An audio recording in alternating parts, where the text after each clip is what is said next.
ሚስጥሩ ወጣ። በዛሬው የምሳሌ ድራማ ተከታታዮች እንዲሁም ደግሞ እያንዳንዱ ክፍሎች አዳዲስ ነገሮች ወጥተዋል። ያልተጠበቁ ያልተገመቱ እነሱ ነገሮች ምንድን ናቸው? አብረን የምንዳሳቸው ይሆናል ማለት ነው። ሰላም ጤና ይስጥልኝ የቻናል ቤተሰቦች፣ ተወዳጁ የምሳሌ ድራማ ዛሬም እንደተለመደው በውጥረት ላይ እና እንዲሁም ደግሞ እጅግ የተሞላ ያልተጠበቀ ነገር ክስተቶችም ይዞልን ቀርቧል። በተለይ ደግሞ እንግዲህ በዝናና በማህሌት መካከል ማህሌት አሁን ላይ እኔ ከዝና እጅ ወጥቻለሁ፣ ምክንያቱም ዝና ከዚህ በኋላ እንደፈለገ ሊያዘኝ አይገባም፣ በራሴ በመንገድ ነው የሚሄድ፣ የምበቀላቸውም ሁሉ በራሴ መንገድ ነው እንጂ ማንም ሰው ተበቃ ይሄን አድርጌ ምናምን ብሎ እንዲጨቀጭቀኝ አልፈልግም ብላ ነበር እንግዲህ የወጣችው። እንዲሁም ደግሞ ሰላይ ራሱ ያስገባችው ከነ ብሩክ ቤት ዝና ከዚህ በኋላ አያስፈልገኝም ብላ ነበረ። ነገር ግን ባልተጠበቀ ሁኔታ እንግዲህ ተመልሳ ከዝናጅ ገብታለች። ከዝናጅ ደግሞ ለማምለጥ ብዙ ነገሮችን አንስታበት ነበር። እንግዲህ የሚስጥሩ መጋለጥ ዋና ዓላማ የሆነው እንግዲህ በክበባቸው ወቅት አንዱ ባለ ሀብት ጋር 500 ሺህ ብር እንደወሰደች እና እንዲሁም ደግሞ ካሌብ ሞሴሳ ያ ባለ ሀብቱ ደንበኛው እና ወዳጁ ስለሆነ እንዲከፋበት አልፈለገም። ስለዚህ ምንድን አደረገው? ለዝና ደውሎ ይህንን ነገር አስተካከለት በማለት ትዕዛዝ ሰጥቶት ነበረ።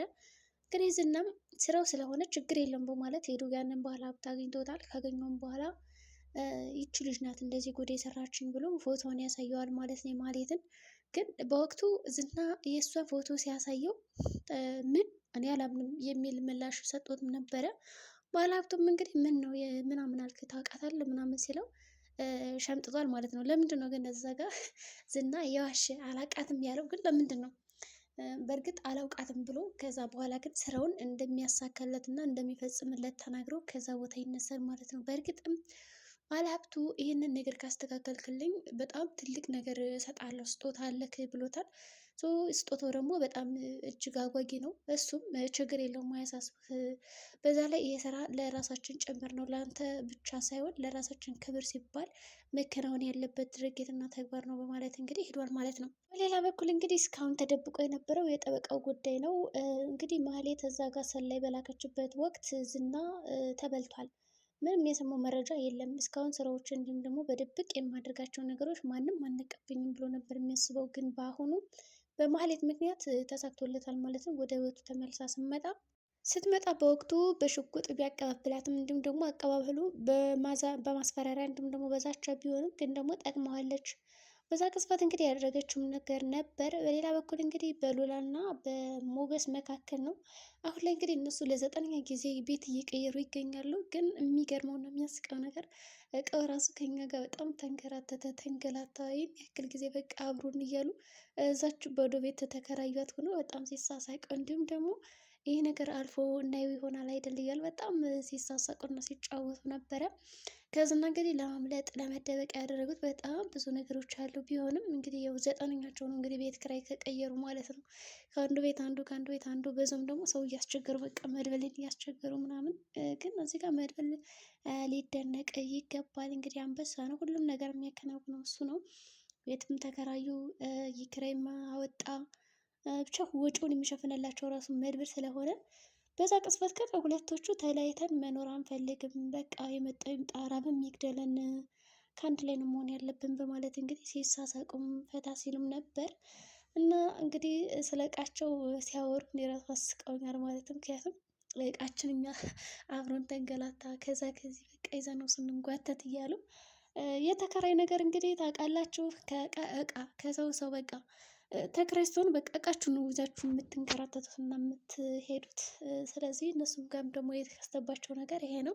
እና ብቻ እንግዲህ በዛ ቅጽበት ሆነው እና ታዲያ መድብል አልደወለልህም ወይ ትለዋለች። እሱም ይደውላል በእርግጠኝነት እያለ ይጠባበቃሉ። እና በሌላ በኩል እንግዲህ ደግሞ አሁን በማህሌትና በኤደን መካከል ትልቅ ክህደት ተፈጥሯል። ማህሌት አሁን እዛ ቤት ሰላይ አድርጋ ብታስገባትም ኤደን ክዳታለች። ይሄ ነገር በጣም ደስ ይላል። ምክንያቱም ማህሌት የነገረቻትን ነገር አለማመኗ፣ ማህሌት የነገረቻት ውሸት እንደሆነ እንዲሁም ደግሞ አሁን እነ ብሩክን አርጋ የሳለችላት በጣም ውሸታም እንደሆኑ ካዲ እንደሆኑ እንደተበደለች አድርጋ ነው እንግዲህ ብዙ ነገር የነገረቻት። ሰው ኤደን እዛ ጋር መክዳት አለብኝ። እነዚህን የመሰለ ሰውማ በቃ አልከዳቸውም እያለች ነው የነበረው። ስለዚህ መጨረሻው እንዴት ነው የሚሆነው?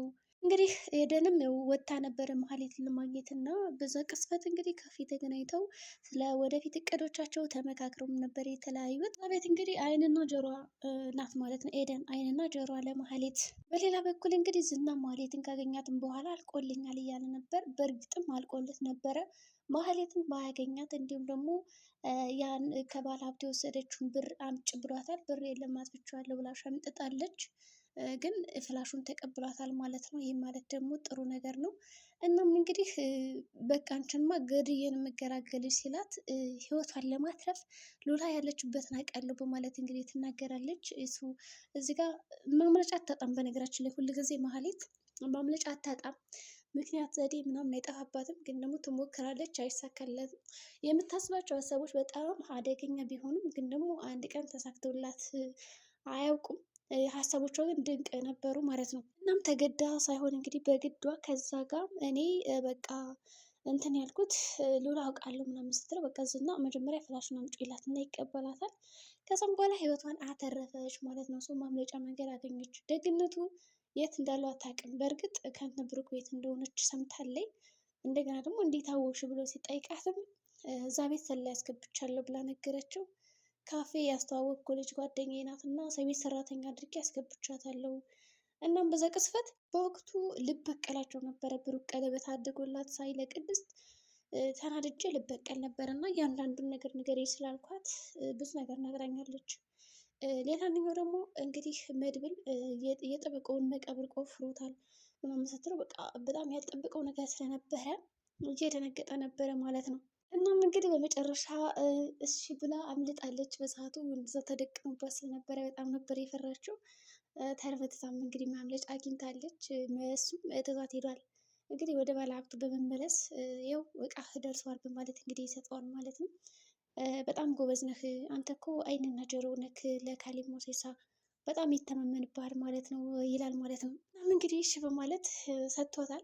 ከዛ ኤደን እንግዲህ አርፍዳ ነበር የመጣችው እና ቅድስትም ቤቱን ፏፏ አድርጋ ጠበቀቻት እና በዛ ቅስፈት እንግዲህ ስለ ሉላ ጠይቃት ነበረ። እንዴት እንደሆነ ፍቅራቸው ባጭሩ አስረድታታለች። ደስ የሚል ነገር ነው። እናም ቅድስት ከነገረቻት በኋላ ማህሌት የነገረቻት ነገር ውሸት እንደሆነ አምናለች። እንግዲህ ማህሌትም ደወለችላት እና ደረሽ ወይ ልትይ ነው ወይስ ምንድን ነው ትላታለች።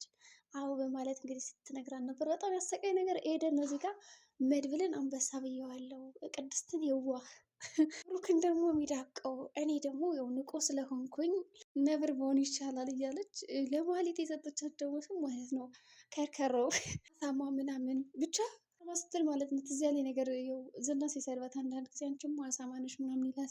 በነገራችን ላይ ዝና ልክ እዚህ ድራማ ላይ እንደሚታየው አይደለም። በትክክለኛ ህይወት እንግዲህ በጣም ጥሩ ሰው እና ደስ የሚል መካሪ የሆነ ሰው ነው። እንግዲህ ብቻ እንግዲህ እንደዛ እያለቻት ነበር። ከዛ በጣም ማህሌት በጣም ተናደደች። አንቺ ልታሳብጂ ነው ወይ እስከ ማለት ደረጃ ደርሳም ነበር። እንግዲህ መድብል ያቀደው ነገር ይሳካለታል ወይስ ደግሞ አይሳካለትም? ከዛ በተጨማሪ ለዝና በጣም ትልቅ ነገር ተሰጥቶታል። ይሄ ነገር እንዴት ነው ይፈጸማል ወይ? የአባል ሀብት እንግዲህ ማህሌትን እዚህ ዓለም እንዲያስወግዳት እንዲገላት ትእዛዝ ሰጥቷል። እስካሁን እንግዲህ ትእዛዝ የሚሰጠው መድብል ሳይሆን እንዲሁም ደግሞ ዝና ነበር። አሁን ደግሞ የበላይ መጥቶበት ይህንን ትእዛዝ ፈጽምልኝ ብሎታል። እና አሁን ምን ሊያደርግ ይችላል? እንግዲህ ዝና ማህሌትን ይገላታል ለክፍያ ብለው ወይስ ደግሞ ይተዋታል?